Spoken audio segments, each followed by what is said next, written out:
প্ৰথম বাৰ্ষিক প্ৰাক্তন ছাত্ৰ-ছাত্ৰীৰ সমাৰোহ চৰাইদেউ জিলাৰ অন্তৰ্গত সোণাৰী নগৰস্থিত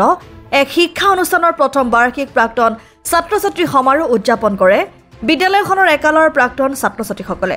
বিশেষকৈ ৰাজ্যখনৰ শিক্ষা অনুষ্ঠানৰ ভিতৰত চৰাইদেউ জিলাৰ চাহ জনগোষ্ঠীয় সৰ্ববৃহৎ সংখ্যক চাহ বাগিচা অঞ্চলৰ ছাত্ৰ-ছাত্ৰী অধ্যয়ন কৰা প্ৰথমখন অন্যতম বিদ্যালয় ৰূপে জনাজাত সোণাৰী সমষ্টিৰ চাহ মজদুৰ বিদ্যা নিকেতন উচ্চতৰ মাধ্যমিক নামৰ বিদ্যালয়খন উল্লেখ্য যে এই যে সোণাৰী সমষ্টিৰ চাহ জনগোষ্ঠীয় বুদ্ধিজীৱী তথা প্ৰতিষ্ঠাপক প্ৰয়াত স্বৰ্গীয় বিষ্ণু তাঁতী অসম চাহ মজদুৰ সংঘ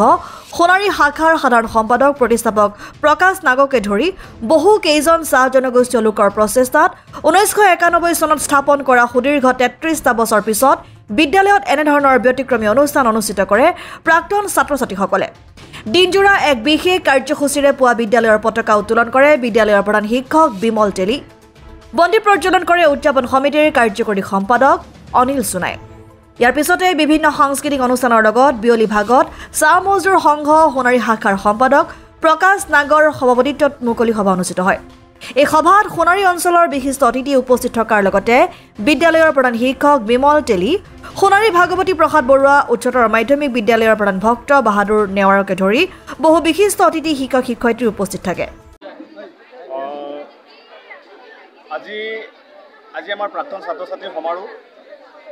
যিসকল 1991 চনৰ পৰা আজি পৰ্যন্ত যিসকল ছাত্ৰ-ছাত্ৰীয়ে ইয়াত পঢ়া শুনা কৰিছিলে সেইসকলক লৈ আজি প্ৰাক্তন ছাত্ৰ-ছাত্ৰীৰ সমাৰোহ ইয়াত অনুষ্ঠিত কৰিছে গতিকে আজি আমি অত্যন্ত দুখ লাগিছে যে সোণাৰী নগৰৰ মাজমজিয়াত অৱস্থিত চাহ মজদুৰ বিদ্যা নিকেতন এক চৰাইদেউ জিলাৰ এক আগশাৰী শিক্ষানুষ্ঠান আৰু এই শিক্ষানুষ্ঠানত অসমৰ আমাৰ বিভিন্ন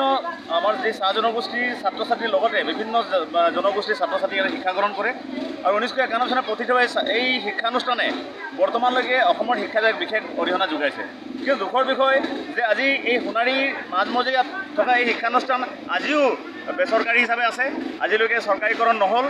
প্ৰাদেশিকৰণ নহ'ল এই দুখৰ বিষয় কাৰণ আমি এইটো ক'ব বিচাৰিছোঁ যে ইয়াত এসময়ত 1000ৰ ওপৰতো ছাত্ৰ-ছাত্ৰীয়ে মানে শিক্ষা গ্ৰহণ কৰিছিলে আৰু এই বিদ্যালয়ে বিভিন্ন ভাল মানে ছাত্ৰ-ছাত্ৰীসকলক জন্ম দিছে আৰু বিভিন্ন জেগাত প্ৰতিষ্ঠিত হৈ আছে কিন্তু শিক্ষাৰ ক্ষেত্ৰত এই বিদ্যালয়ৰ বহুতো ভূমিকা আছে কিন্তু আজি আমি দুখৰ বিষয় যে এই বিদ্যালয়ক চৰকাৰে প্ৰাদেশিকৰণ নকৰিলে কি কাৰণে নকৰিলে বা ইয়াৰ কিবা ষড়যন্ত্ৰ আছে নে কিবা নামক লৈ আছে না চাহ মজদুৰ বুলি নাম আছে বুলি নাই কৰা সেই কথাটো আমি মানে সন্দেহৰ মানে গড়ালত আছে গতিকে আজি আমি এইখিনি মঞ্চৰ পৰা আহ্বান জনাইছোঁ যে চৰকাৰে এইখন বিদ্যালয়ক প্ৰাদেশিকৰণ কৰিব লাগে কাৰণ এই বিদ্যালয়ক লৈ বিভিন্ন ছাত্ৰ-ছাত্ৰীসকলৰ ভৱিষ্যত জড়িত আছে আমাৰ এই অঞ্চলৰ সোণাৰী নগৰৰ বিভিন্ন চাহ বাগিচা অঞ্চল গাঁও অঞ্চলৰ পৰা ছাত্ৰ-ছাত্ৰী ইয়াত আহে শিক্ষা গ্ৰহণ কৰে গতিকে এই বিদ্যালয়খনৰ যি শিক্ষক শিক্ষয়িত্ৰীসকল আছে আজিও তেওঁলোকে পেটত গামোচা বান্ধি আজি তেওঁলোকে বিনা দৰমহা বিনা বেতনে আজি ইমান বছৰে শিক্ষা প্ৰদান কৰি আহিছে গতিকে দুখৰ বিষয় আজি 1991 চনৰ পৰা যি স্কুলখন প্ৰতিষ্ঠা হৈছিলে সেই 1991 চনৰ পৰা 2024 চনলৈকে শিক্ষকসকল 31 বছৰ আজিও তেওঁলোকে বিনা বেতনত খাটি আছে গতিকে আজি আমি চৰকাৰে আজি বিভিন্ন ন আঁচনিৰে ঢাক ঢোল বজাই আছে কিন্তু আজি শিক্ষা ব্যৱস্থাৰ যি নতুন শিক্ষানীতি আঁচনি প্ৰস্তুত কৰিছে কিন্তু আজিৰ এই দিনতো তেওঁলোকে ঢাক ঢোল বজোৱা সময়তো যে তেওঁলোকে যে আজি এনেকা জেগাত যে এনেকা বিদ্যালয় যে বিনা বেতনত শিক্ষকসকলে যে শিক্ষা প্ৰদান কৰিছে ছাত্ৰ-ছাত্ৰীসকলে ইমান যে মানে এক অনুন্নত মানে যি আমাৰ মানে শিক্ষানুষ্ঠানৰ কোনো উন্নত ব্যৱস্থা নথকাকৈ তেওঁলোকে শিক্ষা গ্ৰহণ কৰিছে সেইটো অত্যন্ত দুখৰ বিষয় গতিকে মুখ্যমন্ত্ৰী মহোদয়ক আমি এই বিষয়ত হস্তক্ষেপ কৰিব বিচাৰিছোঁ আৰু আমি স্থানীয় বিধায়ক আছে আমাৰ